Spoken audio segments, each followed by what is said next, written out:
নমস্কার, আমি বাপরি শাস্ত্রী এবং আপনারা দেখছেন ভাগ্যজ্যোতি চ্যানেল। বৃশ্চিক রাশির 2025 সালের এমন 5টি খুশির খবর সম্পর্কে আজকে আলোচনা করব এই ভিডিওতে, যেগুলো কিন্তু সত্যিই অত্যন্ত খুশির খবর আপনাদের কাছে। এবং কি সেই খুশির খবর জানতে গেলে ভিডিওটিকে শুরু থেকে শেষ পর্যন্ত দেখতে হবে।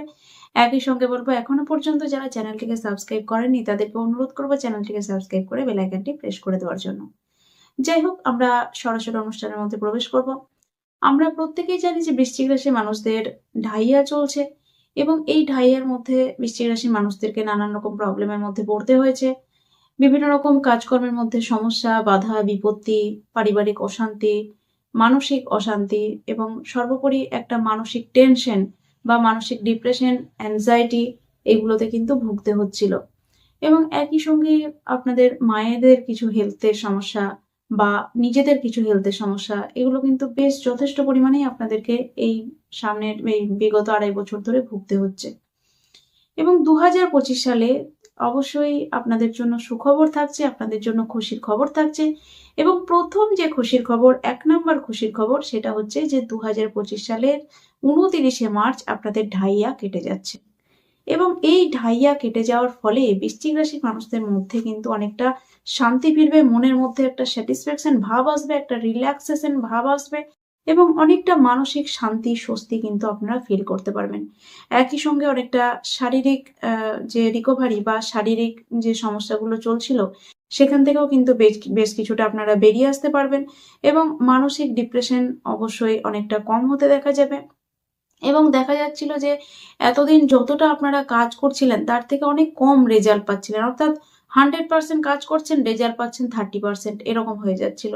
এখন কিন্তু সেই বিষয়টা অনেকটা কাটবে এবং বাধা বিপত্তি অনেকটা কেটে গিয়ে কাজের যে রেটটা, কাজের মানে যে পরিশ্রমের যে ফল, সেই ফলটা কিন্তু পেতে আপনাদের ক্ষেত্রে অবশ্যই 2025 সালে অনেকটাই সুবিধা হয়ে যাবে। এবং শরীর ও মন অনেকটা ভালো থাকবে, অনেকটা ফুরফুরে থাকবে এবং মেজাজ যে প্রচন্ড পরিমাণে খিটখিটে হয়ে যাচ্ছিল, সেই জায়গা থেকেও আপনারা অনেকটা নিজেদেরকে বের করে আনতে পারবেন বা বেরিয়ে আসতে পারবেন। তো 2025 সালে এটা কিন্তু 1 নম্বর খুশির খবর আপনাদের ক্ষেত্রে, এবং যথেষ্ট এটা কিন্তু আপনাদের জীবনের জন্য গুরুত্বপূর্ণ একটি খুশির খবর। 2 নম্বর যে খুশির খবর আপনাদের ক্ষেত্রে বলবো, সেটা হচ্ছে 15ই মের পর, অর্থাৎ 2025-এর 15ই মের পর আপনাদের কিন্তু নতুন বাড়ি তৈরির যোগ ক্রিয়েট হবে। বা যারা নতুন ফ্ল্যাট কিনতে চাইছেন, নতুন বাড়ি করতে চাইছেন, শুরু করতে চাইছেন বা নতুন বাড়ি কিনতে চাইছেন, তাদের ক্ষেত্রে কিন্তু ভীষণ ভালো একটা সময় আসছে।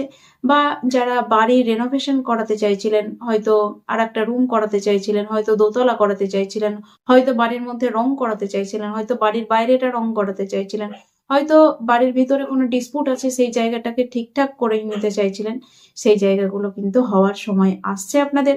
এবং এটা কিন্তু যথেষ্ট একটা খুশির খবর আপনাদের ক্ষেত্রে। এছাড়াও প্রপার্টি রিলেটেড কোনো ডিল কিন্তু এই সময় আপনাদের হতে পারে। এবং মায়ের জন্য কিছু করার প্রচেষ্টা বা মায়ের জন্য অনেকটা ভাবা বা মাকে কিছু গিফট দেওয়া, মাকে ঘুরতে নেওয়া যাওয়া বা মায়ের সঙ্গে কিছুটা সময় কাটানো, এই সমস্ত বিষয়গুলো কিন্তু 2025 সালে আপনাদের ক্ষেত্রে দেখতে পাওয়া যাবে। 3 নাম্বার যে খুশির খবর আপনাদের ক্ষেত্রে থাকছে, সেটা হচ্ছে যে সমস্ত বৃশ্চিক রাশির মানুষরা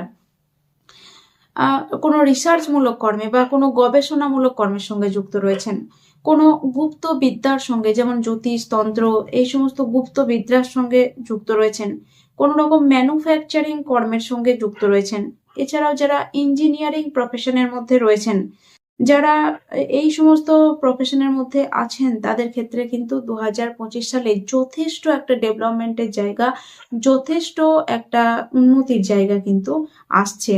এবং আপনারা খেয়াল করবেন যে 15ই মের পর এই সমস্ত প্রফেশনের ক্ষেত্রে যারা রয়েছেন, তাদের ক্ষেত্রে কিন্তু একটা যথেষ্ট গ্রোথ নেবে প্রফেশন বা যথেষ্ট উন্নতির জায়গা কিন্তু আসছে। এবং সেই সঙ্গে সঙ্গে যারা টিচিং প্রফেশনের মধ্যে রয়েছেন, যারা কাউন্সেলিং প্রফেশনের মধ্যে রয়েছেন, যারা কমিউনিকেটর প্রফেশনের মধ্যে রয়েছেন, যারা বিভিন্ন প্রফেসর বা টিচিং রিলেটেড জব, বা যারা সিনিয়র কোনো ম্যানেজার বা HR বা প্রশাসনিক দপ্তরের কোনো হায়ার লেভেলে জব করেন, তাদের ক্ষেত্রে কিন্তু চাকরিতে যথেষ্ট উন্নতি দেখা যাবে 2025 সালে। এবং আপনাদের জ্ঞান বা দক্ষতা কিন্তু অনেকটা বৃদ্ধি পেতে দেখা যাবে এই 2025 সালে। 4 নম্বর যে ভবিষ্যৎবাণী আপনাদের ক্ষেত্রে বলবো, সেটা হচ্ছে 2025 সালে 15ই মে পর্যন্ত কিন্তু আপনারা যারা বিজনেসের সঙ্গে যুক্ত রয়েছেন, যারা বিভিন্ন রকম ব্যবসার সঙ্গে যুক্ত রয়েছেন, তাদের ক্ষেত্রে একটা দুর্দান্ত উন্নতির যোগ, এবং এই যোগ কিন্তু 2024 সালের মে মাসের পর থেকেই পড়ে গেছে। আশা করছি যে সমস্ত বৃশ্চিক রাশির মানুষরা ভিডিওটি দেখছেন বা যারা বিজনেসের সঙ্গে যুক্ত রয়েছেন, তারা কিন্তু 2024 মে মাসের পর থেকেই আপনারা নিজেদের বিজনেসের ক্ষেত্রে অনেকটা উন্নতি হতে দেখেছেন। এবং একই সঙ্গে বলবো যে আপনারা দেখবেন যে 2025 মে মাস পর্যন্ত আপনাদের এই বিজনেসের যে গ্রোথ বা ডেভেলপমেন্ট বা উন্নতি, সেটা কিন্তু যথেষ্ট ভালো থাকবে। বিজনেসের ফ্লোয়িং কিন্তু খুব ভালো থাকবে, এবং আপনাদের যে ডেইলি ইনকাম, সেই ডেইলি ইনকাম কিন্তু অনেকটা বৃদ্ধি পেতে দেখা যাবে। একই সঙ্গে আপনারা দেখবেন যে এই সময় বিজনেসের ক্ষেত্রে আপনি যেরকম বুদ্ধি বা প্ল্যানিং করবেন, সেই প্ল্যানিং কিন্তু আপনার অনেকটা সাকসেসফুল হতে দেখা যাবে। তো এটা কিন্তু যথেষ্ট একটা গুরুত্বপূর্ণ ভূমিকা রাখে বৃশ্চিক রাশির মানুষদের জীবনে, বিশেষ করে যারা বিজনেসের সঙ্গে যুক্ত রয়েছেন। লাস্ট বা 5 নাম্বার যে খুশির খবর বৃশ্চিক রাশির মানুষদের ক্ষেত্রে থাকছে, সেটা হচ্ছে বিবাহিত জীবনকে কেন্দ্র করে। যে সমস্ত বৃশ্চিক রাশির মানুষরা বিবাহিত জীবনের মধ্যে রয়েছেন, তাদের বিবাহিত জীবনের মধ্যে কিন্তু অনেকটা স্থিতিশীলতা বজায় থাকবে। সম্পর্কের ক্ষেত্রে যথেষ্ট একটু উন্নতি হতে দেখা যাবে, অনেকটা বেটার আগের থেকে হতে দেখা যাবে, এবং এটা কিন্তু 2024 সালের মে মাসের পর থেকেই বিবাহিত জীবনের সম্পর্কটা অনেকটা উন্নতির দিকে যাবে। আপনার হাজবেন্ড বা ওয়াইফ আগে যেমন আপনার কথা শুনতো না, এখন কিন্তু আপনার সঙ্গে অনেকটা অ্যাডজাস্ট করে চলতে চাইবে, আপনার সঙ্গে অনেকটা হাতে হাত মেলাতে চাইবে, বা অনেকটা আপনাকে হেল্প করবে, বা আলটিমেটলি কোনো রকমে আপনি কিন্তু বিবাহিত জীবনটা চালিয়ে নিতে পারছেন, এরকম কিন্তু একটা কন্ডিশন তৈরি হবে, এবং এটা কিন্তু দেখতে পাওয়া যাবে আপনাদের জীবনের মধ্যে। এবং যারা চাইছেন যে সম্পর্কের মধ্যে মধুরতা কবে ফিরবে, অবশ্যই এই 2025 সালে আপনাদের মে মাসের মধ্যে কিন্তু বিবাহিত জীবনের জায়গাটা অনেকটা সম্পর্কে মধুরতা আসবে বা অনেকটা বেটার হতে দেখা যাবে। এবং আপনাদের ক্ষেত্রে দেখবেন যে যাদের বিবাহ করার চেষ্টা করছিলেন, যে সমস্ত বৃশ্চিক রাশির মানুষরা, যদি ছকের মধ্যে খুব বেশি সমস্যা না থাকে, তাহলে কিন্তু 2025 মে মাসের মধ্যেই আপনাদের বিবাহের একটা পরিস্থিতি ক্রিয়েট হয়ে যাবে।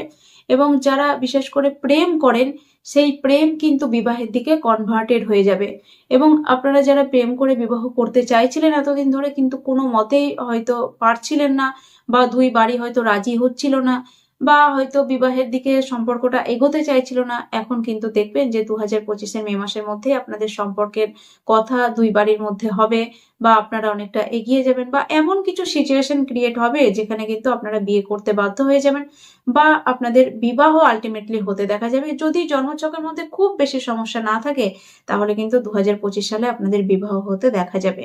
তো বিবাহিত জীবনের ক্ষেত্রেও বলে দিলাম, এবং যাদের বিবাহের যোগ, মানে যারা বিবাহের জন্য অনেকদিন ধরে চেষ্টা করছিলেন, কোনো মতেই করতে পারছিলেন না, তাদের জন্য কিন্তু অবশ্যই এটা কিন্তু ভীষণই একটা সুখবর। এবং 2025 সালের মে মাসের মধ্যে কিন্তু আপনাদের যে বিবাহ হচ্ছে, এটা কিন্তু একদম শিওর। যাই হোক, বলার চেষ্টা করলাম 5টা সুখবর, এবং এটা কিন্তু বৃশ্চিক রাশির মানুষদের জন্য অত্যন্ত গুরুত্বপূর্ণ ভূমিকা রাখে। এবং একই সঙ্গে বলবো যে আপনারা যে সমস্ত বৃশ্চিক রাশির মানুষরা প্রচন্ড সমস্যার মধ্যে রয়েছেন, কোনো রকম ভাবেই সমস্যা থেকে বেরিয়ে আসতে পারছেন না, তারা কিন্তু অবশ্যই নিজেদের জন্মছকের বিচার বিশ্লেষণ করিয়ে নেওয়ার চেষ্টা করবেন, এবং আপনার জন্মছকের গ্রহরা আপনাকে কোন পথে গেলে উন্নতি হবে সেইটা যে বলতে চাইছে, সেইটাকে আপনাকে বুঝতে হবে। একজন ভালো অ্যাস্ট্রোলজারের সঙ্গে যোগাযোগ করুন, এবং তার কথা মতো আপনার গ্রহরা কোন দিকে গেলে আপনার উন্নতি নির্দেশ করছে সেইটাকে বোঝার চেষ্টা করুন, এবং সেই পথ নির্দেশ, মানে সেই পথে চলার চেষ্টা করুন। তাহলে কিন্তু অবশ্যই ডেফিনেটলি আপনি একটা ভালো জায়গায় পৌঁছাতে পারবেন, বা জীবনের সমস্যাকে অনেকটা কম করতে পারবেন। একই সঙ্গে বলবো, যে সমস্ত বৃশ্চিক রাশির মানুষরা দীর্ঘদিন ধরে অসুস্থ রয়েছেন, বিভিন্ন রকম সমস্যার মধ্যে রয়েছেন, নানান রকম শারীরিক সমস্যায় ভুগছেন, তারা অবশ্যই আমার সঙ্গে একবার যোগাযোগ করবেন। বিশেষ করে যারা সমস্ত ডাক্তার, হসপিটাল সবকিছু দেখে নিয়েছেন, কিন্তু তবুও কোনো কিছুতেই সুস্থ হতে পারছেন না, সেটা যত বড়ই রোগ হোক না কেন, একবার আমার সঙ্গে কনসাল্ট করবেন। সায়েন্টিফিক্যালি ওয়েতে আমি আপনাকে রোগ থেকে মুক্ত করব, এটা কথা দিতে পারি। কিভাবে করব, কিভাবে আপনি রোগ থেকে মুক্ত হবেন, অবশ্যই আপনি যোগাযোগ করবেন, আপনাকে আমি গাইড দেওয়ার চেষ্টা করব, এবং যেই পথে বলবো সেই পথে যদি আপনি চলতে পারেন, 100% আপনি কিন্তু সুস্থ হবেনই। যাই হোক, আবারও নতুন কোনো ভিডিওতে আপনাদের সঙ্গে দেখা হচ্ছে। ততক্ষণের জন্য প্রত্যেকে ভালো থাকুন, সুস্থ থাকুন। নমস্কার।